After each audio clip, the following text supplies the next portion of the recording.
There's something quite magical about making something sweet and delicious from fruits you grow in your garden yourself, or if you're as lucky as me, fruits your neighbor grows. Today, I'd like to show you how I made this delicious marmalade from calamondins and lemons from my neighbor's garden and pomelos from my friend's orchard.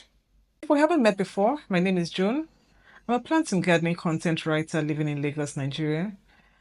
I write and make videos about plants and gardening to inspire a do-it-yourself gardening culture in my community. So if you grow citrus fruits in your garden and have wanted to turn your harvest into something beautiful and delicious, stick around. This one's for you.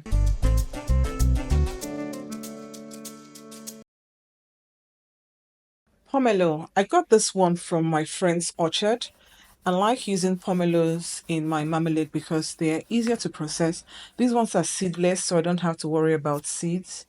I just need to be careful about not getting a lot of the pith into the marmalade.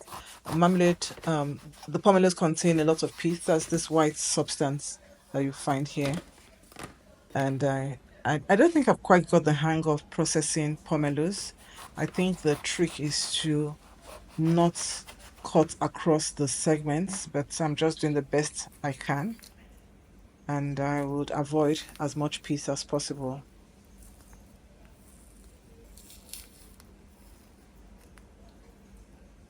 Now, the calamondins were easier to process. They're smaller, but they don't contain as much pith, so I simply just cut them in four and take out the seeds.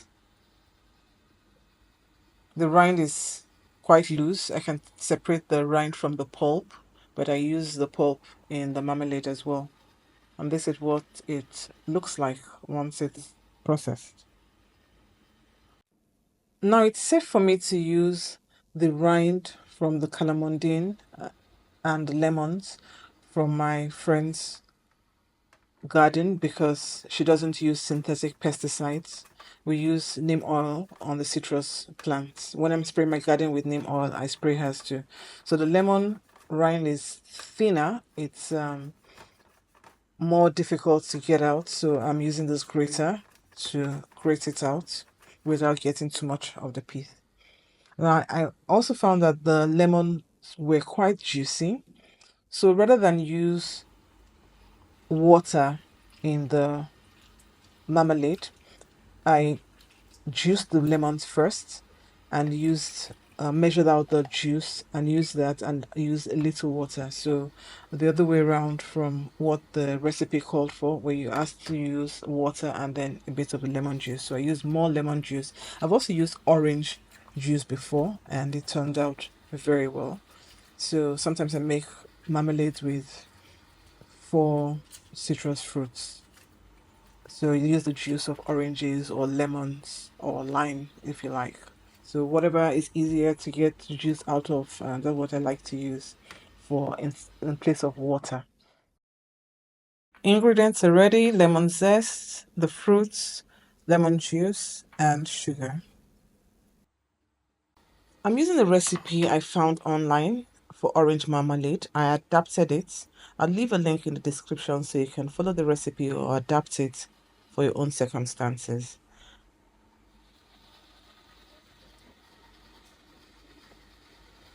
I blended my fruits slightly. If you have the time, you can chop up the fruits, slice the rind of the calamondins. So you don't want to reduce this finely. Just chop it up a bit with the blender and then add to a pot.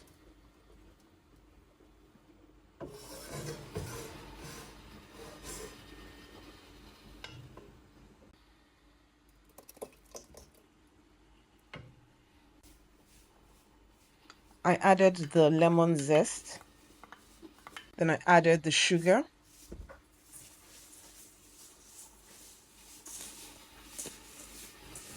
Then I added the lemon juice. And finally, I added the water.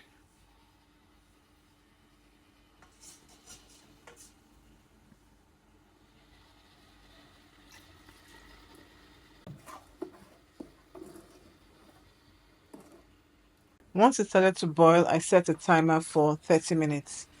Now, the recipe indicated that it would take 35 minutes to cook. And once I had overcooked my marmalade and it was a bit drier, so to prevent that happening, I set the timer for 30 minutes so that I can start to test it after 30 minutes rather than wait for 35 minutes.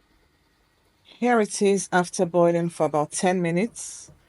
Now, the principle of making marmalade is to cook citrus fruits and sugar with enough liquid long enough to soften the fruit and release the pectin in the fruits. And what is pectin? Pectin is a carbohydrate found in fruits and is the gelling agent that holds marmalades and jams together. The pectin reacts with the sugar and acid in the fruits to form a gel. Not all fruits contain pectin, which is why some jam recipes may call for added pectin. But citrus fruits are high in pectin, so I don't need to worry about that. Meanwhile, it's time to check on my jam jars that I have washed and I'm drying in the oven at a high temperature. You can do that putting the jam jars upside down or in the microwave right side up. Now, after 30 minutes, the marmalade was looking ready. It's dark and syrupy. The gel is beginning to form. But the only way of really knowing if it's ready is to do a test.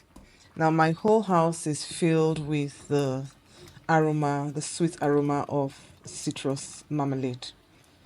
So for the test, I used a cold plate. I had put a plate in the freezer when I started.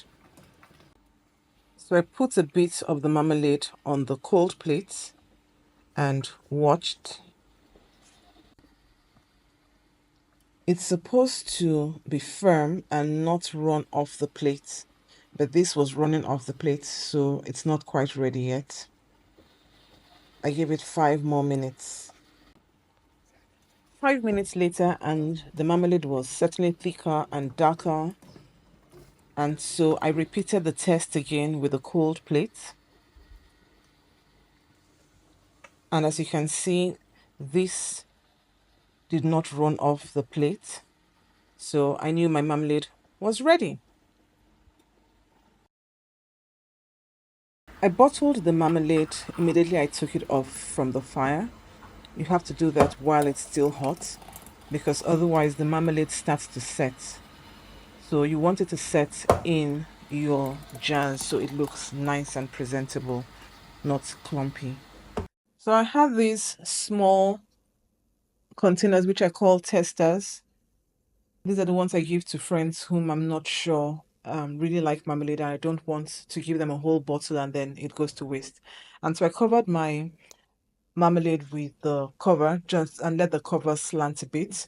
I didn't cover it completely so that the steam can escape. Because if the steam is trapped in the marmalade, then it condenses, introduces moisture, and encourages the growth of microorganisms, and the marmalade could spoil.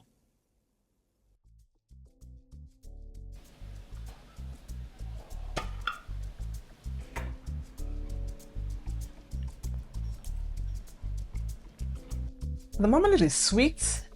It's a little bitter. There's a note of bitterness in it, but it's totally homemade, and it's the kind of thing that makes all the garden work totally worth it. Have you tried making marmalade yourself? Do you grow your own citrus fruits? I'd love to hear from you. I'd love to hear from your experience. And please do drop a comment. And I hope you enjoyed this video. And if you did, please like it and share it with others. And then also don't forget to subscribe to my channel, Plants in Tropical Spaces, for more content from my tropical garden. And so until the next video, bye.